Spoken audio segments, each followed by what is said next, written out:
நீங்கள் உங்களுடைய ரசிகர்களை வந்து ஒரு அரசியல் மயப்படுத்தணும்னா, முதல்ல தலைவர் வந்து பேசணும். பட்ஜெட்னா என்ன? பட்ஜெட்ல தமிழ்நாட்டுக்கு என்ன பண்ணியிருக்காங்கன்னு தலைவர் பேசினா தானே தொண்டர்களுக்கு தெரியும். அவன் ரசிகனாவே இருக்கணுமா அவன்? சினிமா ரசிகனாவே இருக்கணுமா? அவன் தள்ளுமுள்ளு ஏன் சார் தள்ளுமுள்ளு நடக்குது? நீ ரசிகன் மனநிலையில தான் வரான் அவன். பார்க்கறதுக்கு தான் வரான். அதான் தள்ளுமுள்ளு. அரசியல் தலைவர்ன்னு உங்கள பார்த்தான்னா, அவன் தூரமே நின்னு பேச்ச கேட்டு போயிட்டே இருப்பான். அவன் ஏன் வரான்? தள்ளுமுள்ளு ஏன் நடக்குது? ஏன் பொம்பளைங்க வந்து நான் பிராக்டிகல் கிளாஸ கூட கட் பண்ணிட்டு, பிராக்டிகல் எக்ஸாம கட் பண்ணிட்டு நான் வரேன்னு ஒரு லேடி சொல்றா. ஒரு கேர்ள் சொல்றா. எனக்கு எக்ஸாம் போனாலும் பரவாயில்ல, விஜய பார்க்கணும் அதான் வந்திருக்கேன் அப்படின்னு. இது மாரிலாம் இருந்தா என்ன சார் பண்ண முடியும்? அந்த மாரி ஒரு ரசிக மனப்பான்மையோட இருந்தா, என்ன பண்ண முடியும் நீங்க? அந்த ரசிக மனப்பான்மை தனக்கு ஓட்டு போடும்.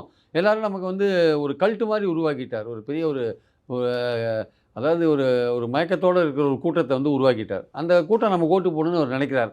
ஆனா அந்த கூட்டம் ஓட்டு போடும். வெற்றி பெற அளவுக்கு வாக்கு இருக்கா ஒரு தொகுதியிலயும்? அது கிடையாது. அது டெஃபினட்டா நான் சொல்றேன். இன்னைக்கு சொல்றேன் எழுதி வச்சுக்கோங்க. அவருக்கு ஒவ்வொரு தொகுதியிலயும் 30,000, 25,000 ஓட்டு இருக்கும் சார். பட் 80,000, 1,00,000 ஓட்டு இருக்குமா? வின் பண்ற அளவுக்குலாம் இல்ல. கிடையாது. அப்ப அவர் கூட்டணி அவர் கூட யாருமே இல்ல. அப்ப எப்படி ஜெயிப்பாரு அவரு?